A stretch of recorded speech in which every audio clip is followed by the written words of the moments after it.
বছরিয়া বলবৎ জীৱনৰ অন্ত পেলাই ৰাজ্য শাসনৰ পথৰে বেৰিছে নাজানো চিৰ পূজ্য ব্যক্তিদেৱৰ দৰে ৰাজ্য শাসন কৰিব পাৰিছো নে নাই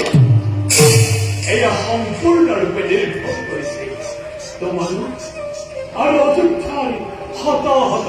প্ৰজাসকলৰ ওপৰত অযোধ্যাৰ সকলোৰে গৌৰৱে আজি চতুৰ্দিশে তোমাৰ দৰে গুণীজনক ৰজা হিচাপে পায় সত্য আজি অযোধ্যাৰ ৰজাকক আৰু সময় সত্য আমি তোমাৰ এইটো ঠাইত সঁচা দাদা আজি অযোধ্যাৰ প্ৰজাৰ মুখত নাই অলপো দুখ হৈছে প্ৰতি প্ৰজাৰে মুখে মুখে কেৱল তোমাৰে গুণান্বিত সঁচাকৈ গৌৰৱান্বিত আমি তোমাৰ ভক্তি কৰো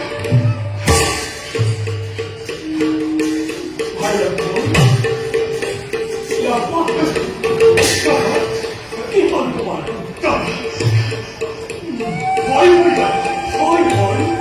এই ঈশ্বর এই গৌরব আর চিরদিন অখনে কি অমর কবি উত্তম না জানো ইয়ার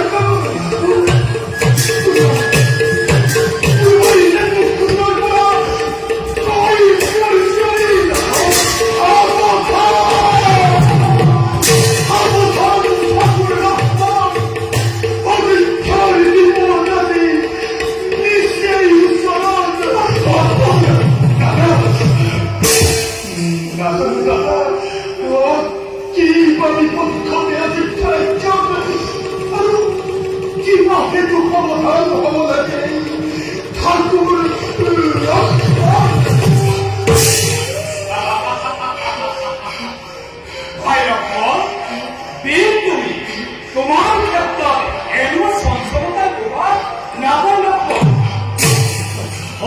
ভাই যেতিয়ালৈকে আমাৰ হীৰক পিতৃ পিতামহৰ আশীৰ্বাদ থাকিব